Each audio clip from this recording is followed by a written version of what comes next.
लोकनेते बाळासाहेब देसाई जयंती व गुणगौरव समारंभ आदर्श शिक्षक पुरस्कार आदर्श शाळा स्वच्छ सुंदर शाळा तारळे मुले सन्माननीय काटकर सर आणि इतर सर्व विटातील प्रत्येकी 2 शिक्षकांना गुणगौरव करण्यात आला। बक्षीस वितरण, निबंध, वक्तृत्व, डॉक्युमेंटरी, विविध स्पर्धांचा गुणगौरव समारंभ, प्रमुख मान्यवरांचे मार्गदर्शन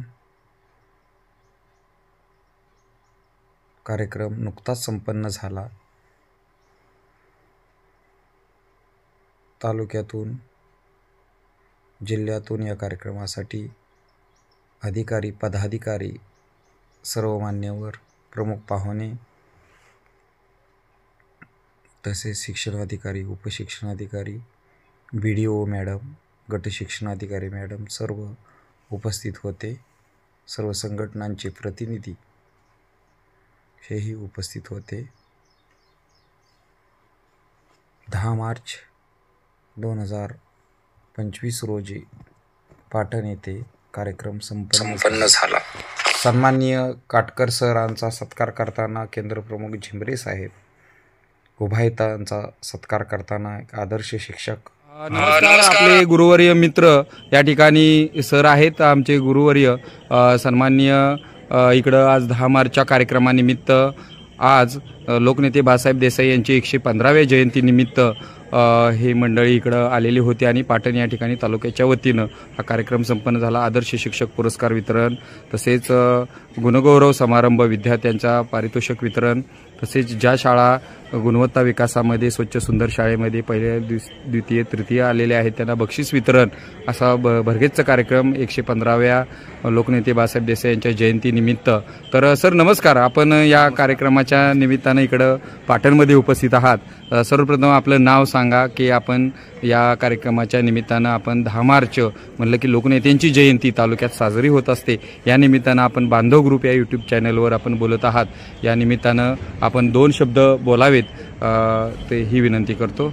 नमस्कार। नमस्कार, मी मनोज कोरडे, जिल्हा परिषद शाळा बाजे मारुल प्राथमिक शिक्षक या पदावर कार्यरत आहे।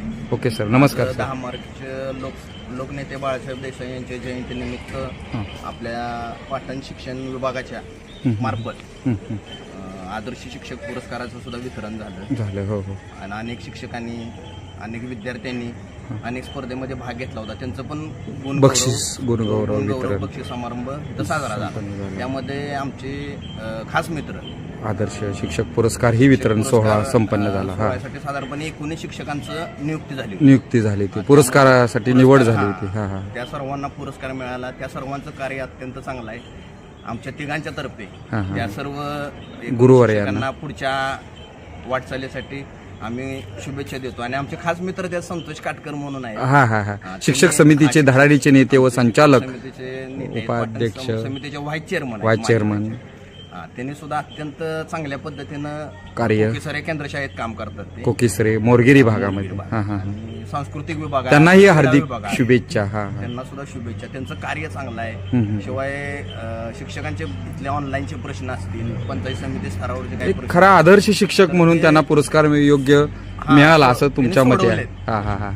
त्या माध्यमातून आम्हाला तिघांना पण आज या कार्यक्रमात आपण बोलायला लावलं, त्याबद्दल आम्हाला आनंद वाटतोय, विशेष आनंद वाटतोय। आणि असंच प्रेम सर्वांना दाखवावं, सर्वांना शुभेच्छा या ठिकाणी। ओके, धन्यवाद। धन्यवाद। आपण सर्व गुरुजन मंडळी 5 सप्टेंबर म्हणलं की शिक्षक दिन गुणगौरव समारंभ आणि तालुकास्तरीय गुणगौरव समारंभ शिवाय लोकनेत्यांची जयंती विद्यार्थ्यांचा गुणगौरव समारंभ या संयुक्त कार्यक्रमामध्ये तुम्ही आलात आणि आपला बहुमूल्य वेळ काढून आपण ही प्रतिक्रिया दिली, त्याबद्दल खूप खूप धन्यवाद।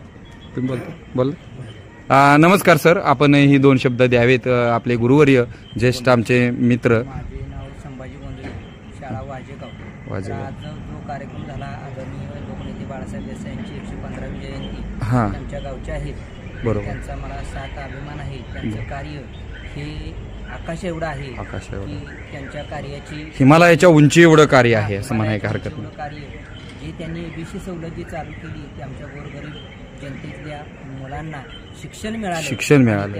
आम्ही जे या पदावर आहोत ती केवळ साहेबांच्या आशीर्वादानं आम्ही या शिक्षण घेऊ शकला, पुढचं शिक्षक होऊ शकलो, बरोबर झाला, कोण पोलीस झाला. तर या साहेबांच्या कार्याचा आम्हाला सार्थ अभिमान आहे आणि त्यांच्या चरणी मी वंदन करून आमचे जे गुरुवर्य जे 19 आहेत त्यांना जे पुरस्कार मिळाला, सर्वच गुरुवर्य आदर्श आहेत, पण त्यातले काही निवडक यांना पुरस्कार दिला आज. आदर्श आहेत, परंतु सर्वांना पुरस्कार मिळाल्यासारखंच आहे. 19 जण आहेत. तुम्हालाही तो तुमच्या मित्रांना मिळाला म्हणजे आमच्या काटकर सरांना मिळाला, म्हणजे तुम्हालाही मिळाला असं समजूया. जे 19 गुरुवर्य आहेत त्यांनाही मी शुभेच्छा देतो आणि त्यांचं कार्य हे जे पुरस्कार देताना जे कार्य आहे ते बघून दिलं जातं. त्यांचं कार्य चांगलं आहे आणि त्यांनी जी सेवा केलेली आहे, प्रत्येकाची 20 वर्ष, कोणाची 15 वर्ष झाले, त्यांनी ज्ञानदानाचं कार्य केलेलं आहे. त्यांनाही मी त्यांच्या कार्याची ही पोचपावती म्हणून तालुका स्तरावर जसा पुरस्कार मिळाला तसा जिल्ह्यावर, राज्यावर, राष्ट्रावर पातळीवर मिळावा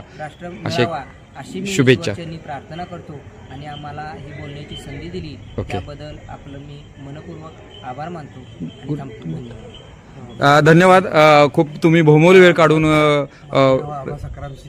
शिंदे सर बोला. आपण या संदर्भानं आज आदर्श शिक्षक गुणगौरव समारंभ झाला. शाळा जयगाव इथे कार्यरत आहे. बरं. माननीय लोकनेत्यांनी महाराष्ट्रामध्ये शैक्षणिक क्रांती घडून आणली. बरोबर. शिक्षण मंत्री असताना, बांधकाम मंत्री असताना क्रांती घडून आणली. बरोबर. आणि एवढ्या दुर्गम असा पाटण तालुका आहे. काय झालं तर कोयना धरणाची निर्मिती झाली. अगदी बरोबर. रस्त्यांचं जाळं त्यावेळेला घाट तयार केले. तालुक्यामध्ये काय केलं तर त्यांनी शैक्षणिक EBC सवलत, दुर्गम तालुका असून सकट काय केलं तर कारखान्याची निर्मिती केली, साखर कारखान्याची निर्मिती, महाविद्यालय काढली, शाळा काढल्या. त्यामुळे रोजगार निर्मितीचा प्रश्न बऱ्याचशा वर्षी सुटलेला आहे आणि अनेक क्षेत्रामध्ये डोंगर फोडून तारड्याला सुद्धा तिकडे रस्ते काढले. अनेक सरकारी कार्यालयामध्ये असणाऱ्या मुलांची त्यांच्यामुळे भरती होऊ शकते. आणि 11 डिसेंबर 1967च्या भूकंपात ते कार्य केलं. खूप म्हणजे इकडे धावून आले जनतेच्या मदतीसाठी. भूकंपाची शासनानं मदत केली. ती त्या शासनानं काय केली होती त्यावेळेच्या परत मागितली होती. त्यावेळी आमचा महाराष्ट्रातला एकमेव मंत्री असा होता, लोकनेते, पोलादी पुरुष म्हणजे माझा राजीनामा घ्या, मात्र मी जनतेला दिलेलं दान परत घेऊ शकत नाही. दिलेली मदत आहे ती मदतच त्यांना दिली पाहिजे. घेऊ देणार नाही. आणि खऱ्या अर्थानं इथं नुकसानच झालेलं होतं. अगदी बरोबर. अशी कठोर म्हणजे पोलादी पुरुष किंवा लोकनेते म्हणून खऱ्या अर्थानं त्यांना जनतेचा सेवक किंवा लोकनेता म्हणून त्यांना उपाधी प्रकयात्रे यांनी दिलेली योग्य आहे. तर धन्यवाद सर. ओके. आपला बहुमूल्य वेळ काढल्या, आपण प्रतिक्रिया दिली सर. धन्यवाद. ओके.